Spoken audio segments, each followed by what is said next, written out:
ನಮಸ್ಕಾರ. ಉತ್ತರ ಕರ್ನಾಟಕ ನ್ಯೂಸ್ನ ಬೀದರ್ ನ್ಯೂಸ್ ರೌಂಡಪ್ಗೆ ಸ್ವಾಗತ. ನಾನು ಹನುಮಂತ್ ದೇಶ್ಮುಖ್. ಬನ್ನಿ ಕ್ವಿಕ್ ಆಗಿ ನೋಡೋಣ ಬೀದರ್ ಜಿಲ್ಲೆಯ ಇಂದಿನ ಪ್ರಮುಖ ಸುದ್ದಿಗಳನ್ನು.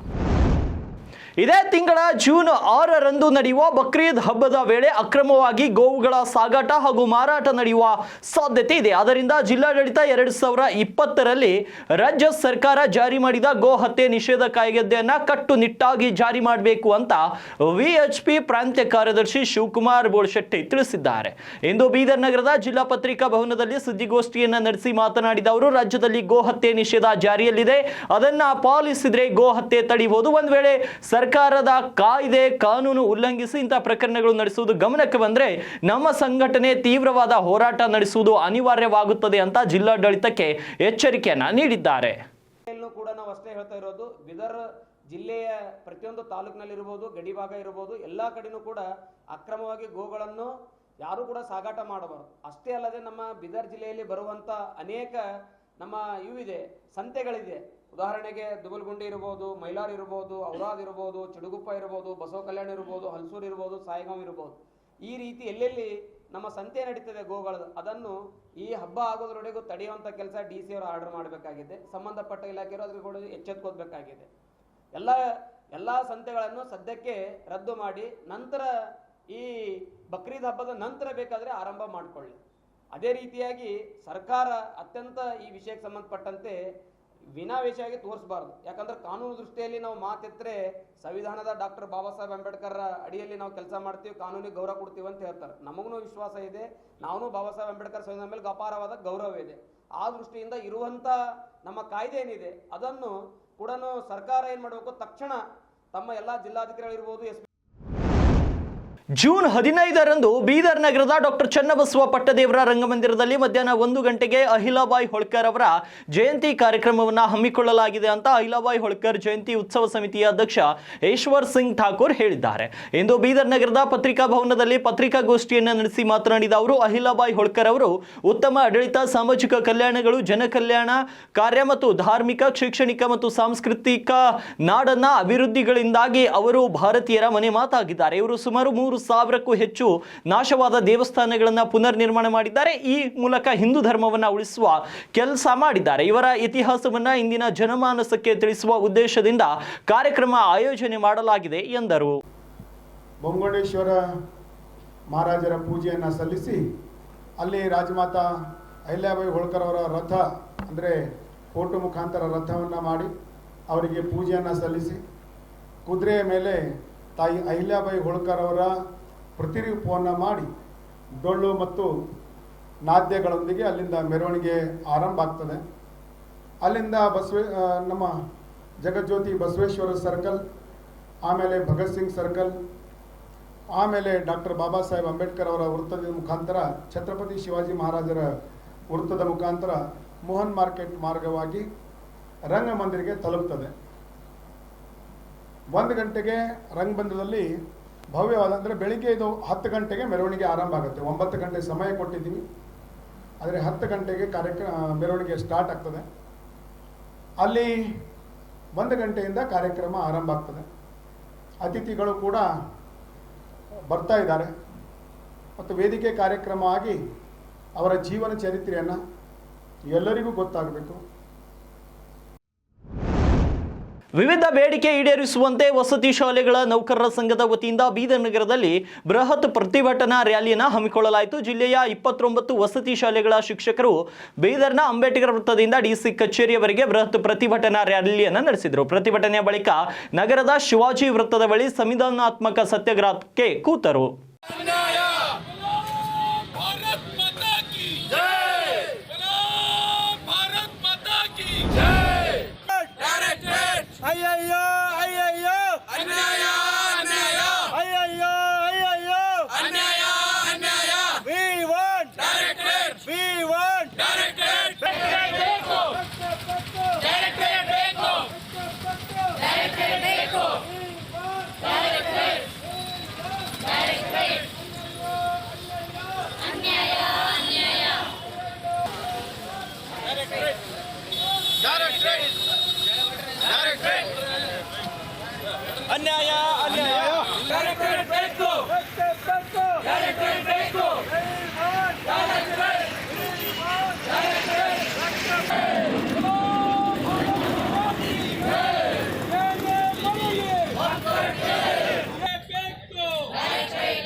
ನಂತರ ಪ್ರತಿಭಟನಾಕಾರರ ಟೆಂಟ್ಗೆ ವಿಧಾನ ಪರಿಷತ್ನ ಸದಸ್ಯ ಚಂದ್ರಶೇಖರ್ ಪಾಟೀಲ್ ಅವರು ಭೇಟಿ ನೀಡಿ ಶಿಕ್ಷಕರ ಬೇಡಿಕೆಗಳ ಬಗ್ಗೆ ಚರ್ಚಿಸಿ ಶಿಕ್ಷಕರ ಬೇಡಿಕೆಗಳ ಬಗ್ಗೆ ಸಚಿವರು ಹಾಗೂ ಮುಖ್ಯಮಂತ್ರಿಗಳೊಂದಿಗೆ ಚರ್ಚಿಸಿ ನಿಮ್ಮ ಬೇಡಿಕೆಗಳನ್ನು ಪ್ರಾಮಾಣಿಕವಾಗಿ ಈಡೇರಿಸುವ ಭರವಸೆಯನ್ನ ನೀಡಿದ್ದಾರೆ.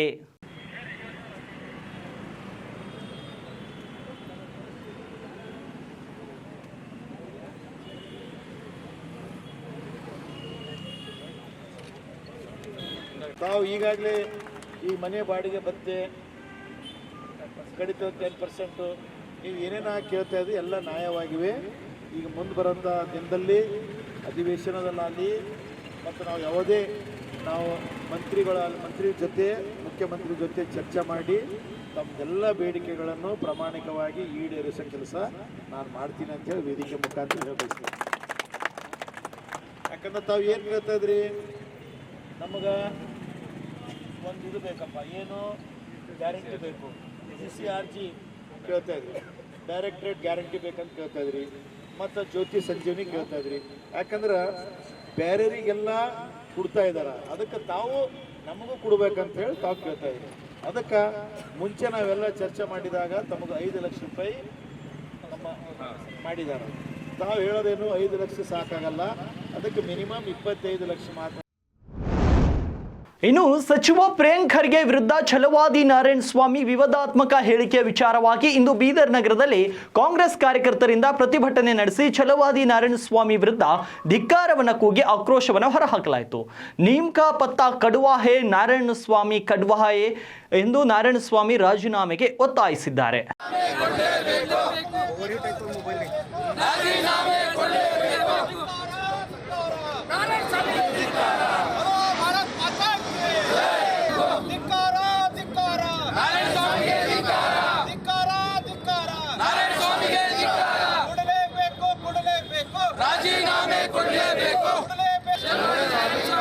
अरे नीम का पत्ता कड़वा है, अरे नीम का पत्ता कड़वा है, गली गली में शोर है, नारायण स्वामी चोर है, गली गली में शोर है, नारायण स्वामी चोर है, अरे गली गली में शोर है, नारायण स्वामी चोर है, अरे पत्ता कड़वा है, नारायण स्वामी चोर है, अरे गली गली में शोर है, नारायण स्वामी चोर है, अरे गली गली में शोर है, नारायण स्वामी चोर है. ನಾರಾಯಣ ಸ್ವಾಮಿಗೆ ರಾಜೀನಾಮೆ ಕೊಡಲೇಬೇಕು, ರಾಜೀನಾಮೆ ಕೊಡಲೇಬೇಕು. ಧಿಕ್ಕಾರ ಧಿಕ್ಕಾರ, ನಾರಾಯಣ ಸ್ವಾಮಿಗೆ ಧಿಕ್ಕಾರ. ನಂತರ ಮಾಧ್ಯಮಗಳಿಗೆ ಪ್ರತಿಕ್ರಿಯೆ ನೀಡಿದ ಬೀದರ್ ಸಂಸದ ಸಾಗರ್ ಖಂಡ್ರೆ, ನಾರಾಯಣ ಸ್ವಾಮಿ ಅವರು ಒಂದು ಜವಾಬ್ದಾರಿ ಸ್ಥಾನದಲ್ಲಿ ಕೂತು ಈ ರೀತಿ ಹೇಳಿಕೆ ನೀಡುವುದು ಸರಿಯಲ್ಲ. ಒಂದು ವಿರೋಧ ಪಕ್ಷವಾಗಿ ಅಭಿವೃದ್ಧಿಯ ಬಗ್ಗೆ ಚರ್ಚಿಸಲಿ, ಅದನ್ನ ಬಿಟ್ಟು ಈ ರೀತಿ ಮಾತನಾಡುವುದು ಸರಿಯಲ್ಲ ಅಂತ ನಾರಾಯಣ ಸ್ವಾಮಿ ಹಾಗೂ ರವಿಕುಮಾರ್ ರಾಜೀನಾಮೆಗೆ ಒತ್ತಾಯಿಸಿದ್ದಾರೆ. ಇವತ್ತಿನ ದಿವಸ ನಾವು ಜಿಲ್ಲಾ ಕಾಂಗ್ರೆಸ್ ಕಮಿಟಿ ವತಿಯಿಂದ ನಾವು ಪ್ರತಿಭಟನೆ ಹಮ್ಮಿಕೊಂಡಿದ್ದೀವಿ. ಛಲವಾದಿ ನಾರಾಯಣ ಸ್ವಾಮಿ ಅವರು ಹಾಗೂ ರವಿಕುಮಾರ್ ಅವರು ಏನು ಹಗುರವಾಗಿ ಮಾತಾಡಿದ್ದಾರೆ ಅದನ್ನು ನಾವು ತೀವ್ರವಾಗಿ ಖಂಡಿಸ್ತೀವಿ. ಅವರು ಇಬ್ಬರು ತಕ್ಷಣವೇ ಅವರು ರಾಜೀನಾಮೆ ಕೊಡಬೇಕು. ಯಾಕಂದರೆ ಒಂದು ಜವಾಬ್ದಾರಿಯುತ ಸ್ಥಾನದಲ್ಲಿ ಕೂತ್ಕೊಂಡು ಈ ಥರ ಅವಾಚ್ಯ ಶಬ್ದಗಳಿಂದ ಅವರು ಯಾರಿಗೂ ಕೂಡ ಏನೂ ಅನ್ಬಾರ್ದು. ಅವರು ಅಭಿವೃದ್ಧಿ ಬಗ್ಗೆ ಪ್ರಶ್ನೆ ಮಾಡಲಿ, ಅವರು ವಿರೋಧ ಪಕ್ಷದಲ್ಲಿದ್ದು ಅಭಿವೃದ್ಧಿ ಬಗ್ಗೆ ಪ್ರಶ್ನೆ ಮಾಡ್ಬೋದು, ಬೇರೆ ಬೇರೆ ರೀತಿಯಲ್ಲಿ ನಮಗೆ ಸರ್ಕಾರಕ್ಕೆ ಅವ್ರು ಪ್ರಶ್ನೆ ಕೇಳ್ಬೋದು. ನಾವು ಕೂಡ ವಿರೋಧ ಪಕ್ಷದಲ್ಲಿದ್ದಾಗ ನಮ್ಮ ಕಾಂಗ್ರೆಸ್ ಪಕ್ಷನ ನಮ್ಮ ಯಾವುದೇ ನಾಯಕರು ಈ ಥರ ಮಾತಾಡಲ್ಲ. ಅದಕ್ಕೆ ನಾನು ತೀವ್ರವಾಗಿ ಖಂಡಿಸ್ತೀನಿ. ಅವ್ರು ತಕ್ಷಣ ರಾಜೀನಾಮೆ ಕೊಡಬೇಕು. ಈಗ BJPಯವರು ಪ್ರತಿಯೊಬ್ಬರಿಗೆ ಟಾರ್ಗೆಟ್ ಮಾಡ್ತಾ ಇದ್ದಾರೆ. ಅವರು ಅಭಿವೃದ್ಧಿ, ಈಗ ನಾವೇನು ಗ್ಯಾರಂಟಿಗಳು ಕೊಡ್ತಾ ಇದ್ದೀವಿ, 5 ಗ್ಯಾರಂಟಿಗಳು ಕೊಡ್ತಾ ಇದ್ದೀವಿ, 5 ಗ್ಯಾರಂಟಿ ಮನೆ ಮುಟ್ತಾ ಇದೆ. ಅವ್ರು ಗ್ಯಾರಂಟಿ ಕೊಡ್ತಾ ಇರುವಾಗ ಅವ್ರೇನು ಹೇಳಿದ್ರು ಈ ಸರ್ಕಾರ ದಿವಾಳಿ ಆಗುತ್ತೆ ಅಂತ. ನಾನು ಕೇಳ್ತೀನಿ, ಒಂದು ಪ್ರಶ್ನೆ ಮಾಡ್ತೀನಿ BJPಯವರಿಗೆ, ಅವರು ಗ್ಯಾರಂಟಿ ಬಂದ್ ಮಾಡ್ತಾರೇನು? ಅದು ಒಂದು ಪ್ರಶ್ನೆ ಕೇಳಿ. ಒಂದು ವೇಳೆ ಮುಂದಿನ ಸಲ ಅವ್ರ ಅಧಿಕಾರಕ್ಕೆ ಬಂದರೆ ಅವರು ಗ್ಯಾರಂಟಿ ಬಂದ್ ಮಾಡ್ತಾರೇನೋ ಇಡ್ತಾರಂತ ನೀವು ಒಂದು ಪ್ರಶ್ನೆ ಕೇಳಿ. ಯಾಕಂದರೆ ಗ್ಯಾರಂಟಿ ಕೊಡ್ತಾ ಇರೋವಾಗ ಅದೇ ಅಂದ್ರು ಸರ್ಕಾರ ದಿವಾಳಿ ಆಗುತ್ತೆ. ಆದರೂ ಕೂಡ ಗ್ಯಾರಂಟಿನೂ ಕೊಡ್ತಾ ಇದ್ದೀವಿ. ನಮ್ಮ ಕಲ್ಯಾಣ ಕರ್ನಾಟಕ ಭಾಗಕ್ಕೆ 3,000 ಕೋಟಿ ಮುಂಚೆ ಬರ್ತಾಯಿತ್ತು, ಈಗ 5,000 ಕೋಟಿ ರೂಪಾಯಿ ಬರ್ತಾ ಇದೆ. ಜನರು ಎಲ್ಲರೂ ಖುಷಿಯಾಗಿದ್ದಾರೆ. ಅದಕ್ಕೆ ಅವ್ರಿಗೆ ಬೇರೆ ಯಾವುದೂ ಇಲ್ಲ, ಒಂದು ಸಿಟ್ಟಿನಲ್ಲಿ ಯಾವುದೋ ಒಂದು ಮನಸ್ಥಿತಿಯಲ್ಲಿ ಅವ್ರು ಈ ಥರ ಮಾತಾಡ್ತಾರೆ ಅಂತ ನಾನು ಹೇಳೋಕ್ಕೆ ಬಯಸ್ತೇನೆ. ನಾರಾಯಣಸ್ವಾಮಿ ಹೇಳಿಕೆ ವಿಚಾರವಾಗಿ ಬೀದರ್ನಲ್ಲಿ ಮಾಧ್ಯಮಗಳಿಗೆ ಪ್ರತಿಕ್ರಿಯೆ ನೀಡಿದ ಪರಿಷತ್ ಸದಸ್ಯ ಚಂದ್ರಶೇಖರ್ ಪಾಟೀಲ್, ಛಲವಾದಿ ನಾರಾಯಣಸ್ವಾಮಿಯವರು ವಿರೋಧ ಪಕ್ಷದ ನಾಯಕರಾಗಿದ್ದಾರೆ. ನಾವು ತಪ್ಪು ಮಾಡಿದಾಗ ಅದನ್ನ ಪ್ರಶ್ನೆ ಮಾಡೋದು ವಿಪಕ್ಷ ನಾಯಕನ ಕೆಲಸ. ನಾರಾಯಣಸ್ವಾಮಿ ಅವರದು ಮೂಳೆ ಇಲ್ಲದ ನ್ಯಾಲಿಗೆ ಅಂತ ಸಿಕ್ಕಿದ್ದು ಮಾತನಾಡ್ತಾರೆ. ಮುಂದೆ ಕಲ್ಯಾಣ ಕರ್ನಾಟಕಕ್ಕೆ ಕಾಲಿಡಬೇಕಾದ್ರೆ ಯೋಚನೆ ಮಾಡಿ ಕಾಲಿಡಲಿ. ನಮ್ಮ ಮಲ್ಲಿಕಾರ್ಜುನ್ ಖರ್ಗೆ ಸಾಹೇಬರು 371 GS ಸೇರಿ ಸಾಕಷ್ಟು ಕೆಲಸಗಳನ್ನ ಮಾಡಿದ್ದಾರೆ. ಅವರನ್ನ ಸೆಕೆಂಡ್ ಅಂಬೇಡ್ಕರ್ ಅಂತ ಹೇಳಿ ನಮ್ಮ ಭಾಗದಲ್ಲಿ ಕರೀತಾರೆ. ಅಂಥವ್ರ ಬಗ್ಗೆ ಮಾತನಾಡಬೇಕಾದ್ರೆ ದಯವಿಟ್ಟು ವಿಚಾರ ಮಾಡಿ ಮಾತನಾಡಿ ಅಂತ ಛಲವಾದಿ ನಾರಾಯಣಸ್ವಾಮಿ ಅವರಿಗೆ ಎಚ್ಚರಿಕೆಯನ್ನ ನೀಡಿದ್ದಾರೆ. ಛಲವಾದಿ ನಾರಾಯಣಸ್ವಾಮಿ ಅವರು ತಾವೆಲ್ಲ ನೋಡಿದ್ರಿ, ಅವರು ಅಪೋಸಿಷನ್ ಪಾರ್ಟಿ ಲೀಡರ್ ಆಗಿದ್ದಾರ. ಅಪೋಸಿಷನ್ ಪಾರ್ಟಿ ಲೀಡರ್ ಅಂದ್ರೆ ಅವರು ನಮ್ಮ ಕರ್ನಾಟಕದಲ್ಲಿ ಕಾಂಗ್ರೆಸ್ ಪಕ್ಷ ಆಡಳಿತದಲ್ಲಿದೆ. ನಾವು ಏನಾದರೂ ತಪ್ಪು ದಾರಿಯಲ್ಲಿ ಹೋಗ್ತಾ ಇದ್ದರೆ ಅವ್ರು ಅದ್ರ ಬಗ್ಗೆ ಪ್ರಶ್ನೆ ಮಾಡಿ ಅದ್ರ ಬಗ್ಗೆ ಇದು ಮಾಡೋದು ಅವ್ರ ಕೆಲಸ. ನಮ್ಮ ದೊಡ್ಡ ಖರ್ಗೆ ಸಾಹೇಬರು ಅಲ್ಲಿ ಪಾರ್ಲಿಮೆಂಟಲ್ಲಿ ಮಾತನಾಡ್ತಾ ಇದ್ರೆ BJPನ ಅಲ್ಲಿ ನಡುಗೆ ಹುಡುಕ್ತದೆ. ಇಲ್ಲಿ ಕರ್ನಾಟಕದಲ್ಲಿ ಯಂಗ್ ಆ್ಯಂಡ್ ಡೈನಮಿಕ್ ಲೀಡರ್ ಆದ ಪ್ರಿಯಾಂಕ್ ಖರ್ಗೆ ಅವರು ಮಾತನಾಡ್ತಾ ಇದ್ರೆ ಇಲ್ಲಿ ನಡುಗೆ ಹುಡುಕ್ತದೆ.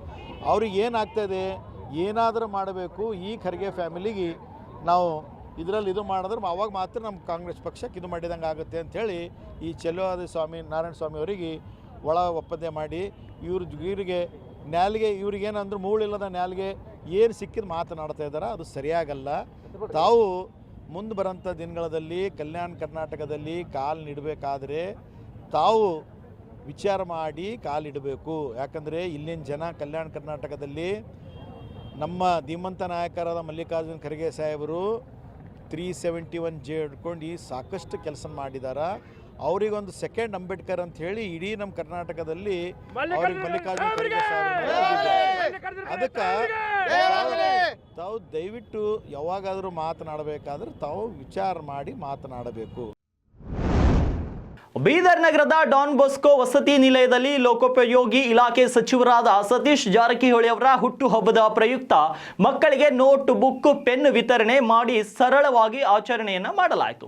ಕೆಪಿಸಿಸಿ ಕಾರ್ಮಿಕ ವಿಭಾಗದ ಕಾರ್ಯದರ್ಶಿ ಜಾನ್ಸನ್ ಗೋಡೆ ಮಾತನಾಡಿ, ಇತ್ತೀಚಿನ ದಿನಗಳಲ್ಲಿ ಹುಟ್ಟುಹಬ್ಬಗಳು ಆಡಂಬರದ ಆಚರಣೆಗಳಿಗೆ ಸೀಮಿತವಾಗಿವೆ. ಅದರಿಂದ ಮೌಢ್ಯಗಳನ್ನು ಧಿಕ್ಕರಿಸಿ ವೈಜ್ಞಾನಿಕ ಮನೋಭಾವನೆಯನ್ನ ಅಳವಡಿಸಿಕೊಳ್ಳುವ ರಾಜಕಾರಣಿಗಳಲ್ಲಿ ಒಬ್ಬರಾದ ಸತೀಶ್ ಜಾರಕಿಹೊಳಿ ಅವರ ಹುಟ್ಟುಹಬ್ಬವನ್ನ ಬಡ ನಿರ್ಗತಿಕ ಮಕ್ಕಳ ಜೊತೆಯಲ್ಲಿ ಅವರ ಶಿಕ್ಷಣಕ್ಕೆ ಅನುಕೂಲವಾಗಲು ನೋಟ್ಬುಕ್ ಪೆನ್ ವಿತರಣೆ ಮಾಡಿ ಆಚರಣೆ ಮಾಡಲಾಯಿತು ಎಂದರು.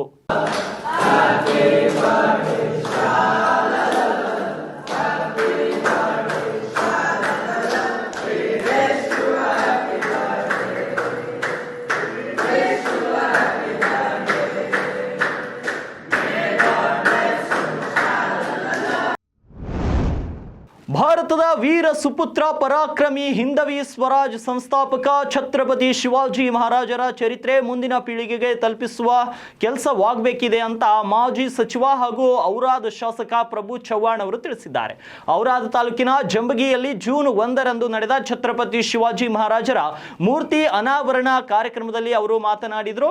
ವೀರ ಯೋಧರಾಗಿದ್ದ ಶಿವಾಜಿ ಮಹಾರಾಜರು ಅಪ್ಪಟ ದೇಶಭಕ್ತ, ಶಿಸ್ತಿನ ಸಿಪಾಯಿ, ಬಡವರು, ಹಿಂದುಳಿದವರ ಆಶ್ರಯದಾತ, ಶೌರ್ಯ, ಯುದ್ಧ ಪರಾಕ್ರಮ, ಯುದ್ಧ ತಂತ್ರಗಳಿಗೆ ಹೆಸರುವಾಸಿಯಾಗಿದ್ದ ಅವರು ಎಲ್ಲ ರೀತಿಯ ಯುದ್ಧ ಕಲೆಗಳನ್ನ ಕರಗತ ಮಾಡಿಕೊಂಡ್ರು. ಭಾಷೆ ಗಡಿ ಮೀರಿ ಸೈನಿಕರನ್ನ ಸಂಘಟಿಸಿದವರು. ಮೊಘಲರು ಮತ್ತು ಸುಲ್ತಾನರ ದಬ್ಬಳಿಕೆಯನ್ನ ದಿಟ್ಟತನದಿಂದ ಹಿಮ್ಮೆಟ್ಟಿಸಿ ಸ್ವತಂತ್ರ ಸಾಮ್ರಾಜ್ಯವನ್ನ ಕಟ್ಟಿದ್ರಲ್ಲದೆ ಸನಾತನ ಧರ್ಮವನ್ನ ರಕ್ಷಿಸಿದ ಧರ್ಮ ರಕ್ಷಕರು ಎಂದರು.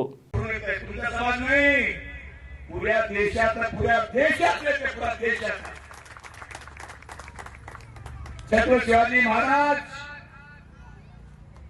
भारत रत्न और अम्बेडकर हमारे देवदत्ती बसवंत अनेक ऐसे महापुरुष हैं. एक समाज के नहीं है, एक समाज का उनपे स्टैम्प नहीं है.